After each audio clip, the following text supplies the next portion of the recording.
मेरे प्यारों, मैं तुमसे सच सच कहता हूं कि चोर किसी और काम के लिए नहीं, परंतु केवल चोरी करने, हत्या करने और नष्ट करने के लिए आता है।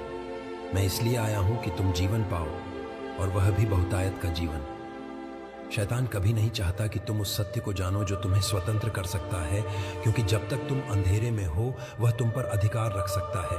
वह आरंभ ही से हत्यारा है और सत्य पर स्थिर नहीं रहा, क्योंकि उसमें सत्य है ही नहीं। जब वह झूठ बोलता है तो अपने स्वभाव ही से बोलता है, क्योंकि वह झूठा है और झूठ का पिता है। वह नहीं चाहता कि तुम्हें यह पता चले कि तुम्हारे भीतर वह शक्ति है जो स्वर्ग और पृथ्वी के सृजनहार ने तुम्हें दी है। वह तुम्हें यह विश्वास दिलाना चाहता है कि तुम अकेले हो, तुम असहाय हो और तुम पाप के दास हो।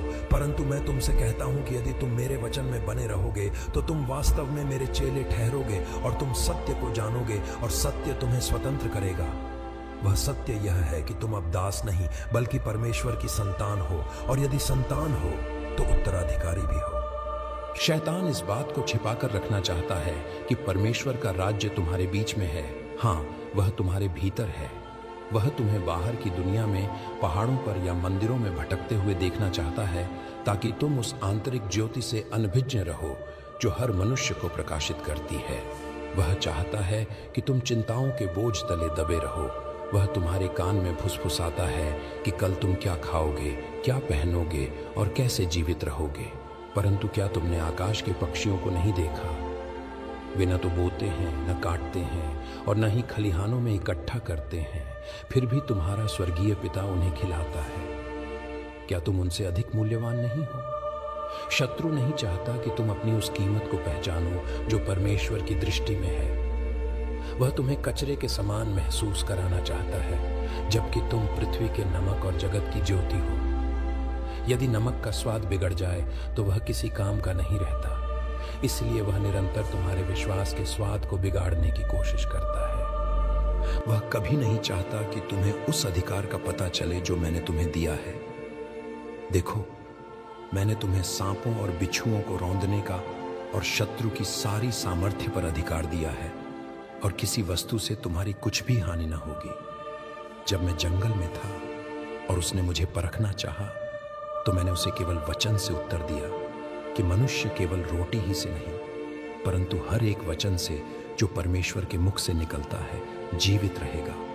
वह डरा हुआ है कि कहीं तुम भी उसी वचन का उपयोग करना न सीख जाओ। वह चाहता है कि तुम अपनी परिस्थितियों को देखो और डर जाओ, जैसे पतरस लहरों को देखकर डर गया था। जब तक तुम्हारी नजर मुझ पर है तुम पानी पर चल सकते हो, पर जैसे ही तुम शत्रु की फैलाई हुई अशांति को देखते हो तुम डूबने लगते हो। वह तुम्हारी दृष्टि को सत्य से हटाकर भ्रम पर टिकाना चाहता है। शैतान यह बात छिपाना चाहता है कि प्रार्थना में कितनी सामर्थ्य है। वह तुम्हें व्यस्त रखना चाहता है, वह तुम्हें थका देना चाहता है ताकि तुम अपने पिता से बात न कर सको। वह जानता है कि यदि तुम मांगोगे तो तुम्हें दिया जाएगा, यदि तुम ढूंढोगे तो तुम पाओगे, और यदि तुम खटखटाओगे तो तुम्हारे लिए द्वार खोल दिया जाएगा। वह तुम्हें यह विश्वास दिलाता है कि तुम्हारी प्रार्थनाएं छत से ऊपर नहीं जाती, परंतु मैं तुमसे कहता हूं कि तुम्हारा पिता जो गुप्त में देखता है तुम्हें प्रतिफल देगा। वह नहीं चाहता कि तुम उस अटूट संबंध को जानो जो एक डाली का दाखलता के साथ होता है।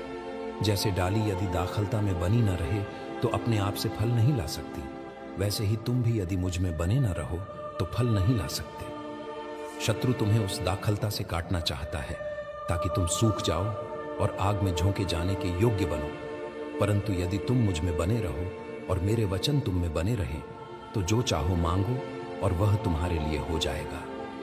वह इस महान सत्य को दबाना चाहता है कि क्षमा में कितनी शक्ति है। वह तुम्हारे हृदय में कड़वाहट, क्रोध और प्रतिशोध के बीज बोता है। वह चाहता है कि तुम अपने भाई के विरुद्ध बैर रखो, क्योंकि वह जानता है कि यदि तुम मनुष्यों के अपराध क्षमा नहीं करोगे तो तुम्हारा स्वर्गीय पिता भी तुम्हारे अपराध क्षमा नहीं करेगा। वह तुम्हें उस कड़वाहट की जेल में कैदी बनाकर रखना चाहता है।